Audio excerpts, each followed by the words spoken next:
Age 15, he stole $23.8 million in Bitcoin from his bedroom and was never charged.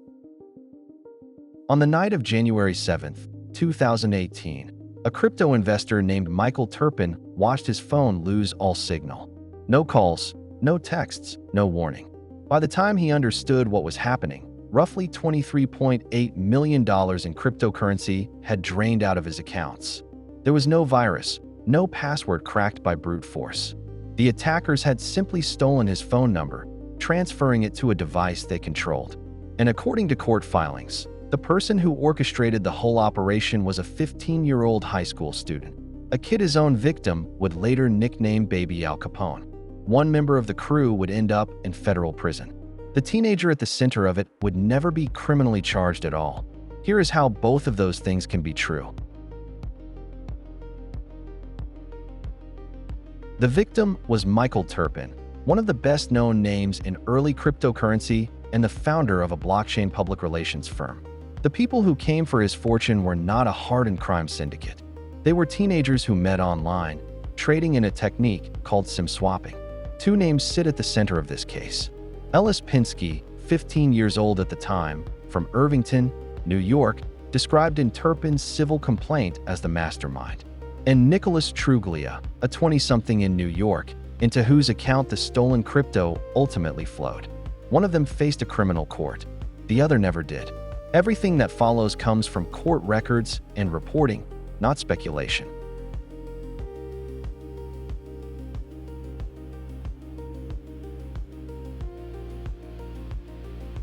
Chapter 1. The Target. To understand why Michael Turpin was targeted, you have to understand what he represented. He was public, wealthy, and openly involved in crypto, the perfect mark for a crew that hunted people holding large amounts of digital currency. According to Turpin's civil complaint, Ellis Pinsky was not a casual dabbler. The lawsuit alleges that Pinsky boasted to friends of stealing more than $100 million in cryptocurrency, beginning when he was just 13, with hundreds of thousands in cash allegedly stored in his bedroom.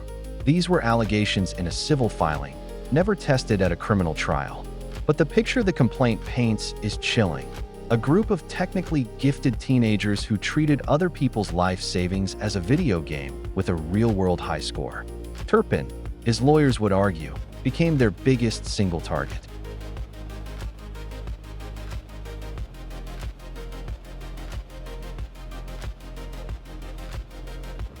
Chapter 2. The Swap.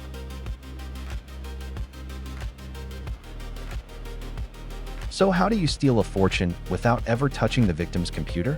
You steal his phone number. Your phone number is the master key to your digital life. Banks, email, and crypto exchanges all send security codes to it by text. In a SIM swap, the attacker convinces or bribes someone at the mobile carrier to move that number onto a SIM card they hold. According to the civil complaint, Pinsky's crew paid an employee at an AT&T authorized retailer to bypass the carrier's safeguards and transfer Turpin's number. The moment it flipped, every text meant for Turpin, including two-factor security codes, flowed to the attackers instead.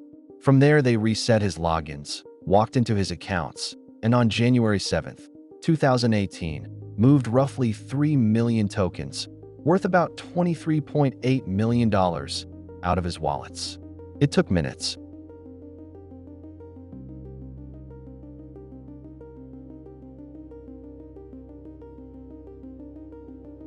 Chapter 3. The Drain. Stealing the coins was only step one.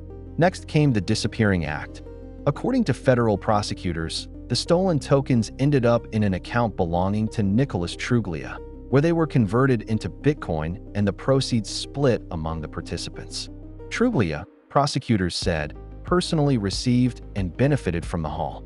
Ellis Pinsky, by his own later account to Rolling Stone, walked away with 562 Bitcoin as his share, a fortune that would swell in value as crypto prices climbed. For a while, it looked like the perfect crime. The victim had no idea who had hit him. The money had been shattered into pieces and scattered across the blockchain. But two things the crew underestimated were about to close in: a furious victim with deep pockets, and a young man who could not stop talking.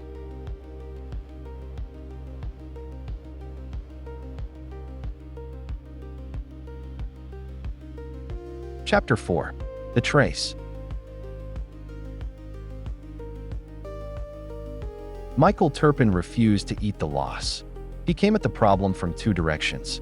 First, he sued his own carrier, AT&T, arguing it had failed to protect his number, a headline-grabbing case that courts would ultimately narrow. Second, he hired investigators to follow the money and the people. The talker gave them their first thread. Nicholas Truglia had a reputation for bragging about SIM swap scores, and investigators identified him as the account where Turpin's crypto had landed. Pulling that thread led, over time, back to a name almost nobody expected, a teenager. In May 2020, Turpin filed a civil racketeering lawsuit in the Southern District of New York, Turpin versus Pinsky, naming Ellis Pinsky, by then 18, and seeking more than $71 million in treble damages. In a later Rolling Stone profile, Pinsky admitted he had returned 562 Bitcoin once. In his words, he realized the game was up.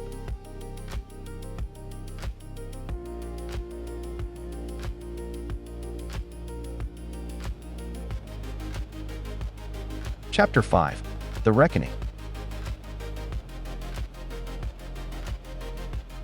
Here the two paths split for good. Nicholas Truglia went through the criminal system. He pleaded guilty in federal court in Manhattan, and in early 2022, Judge Alvin Hellerstein sentenced him to 18 months in prison, ordered him to pay Turpin restitution of more than $20 million and to forfeit nearly $1 million more. When Truglia failed to pay that restitution, a judge did something rare. In 2023, he was re-sentenced, his 18 months blown up to 12 years behind bars.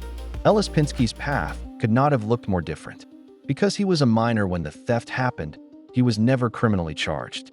Instead, he settled Turpin's civil suit, agreeing to pay roughly $22 million and returning the assets he still held.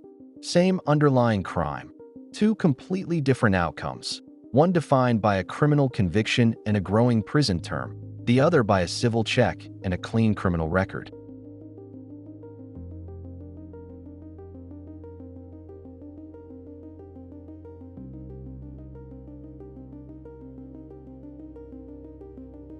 Here is what should keep you up at night. Nobody in this story broke through military-grade encryption. They stole a phone number. If your bank, your email, or your crypto account still sends its security codes by text message, you are protected by the exact weakness that cost Michael Turpin $23 million.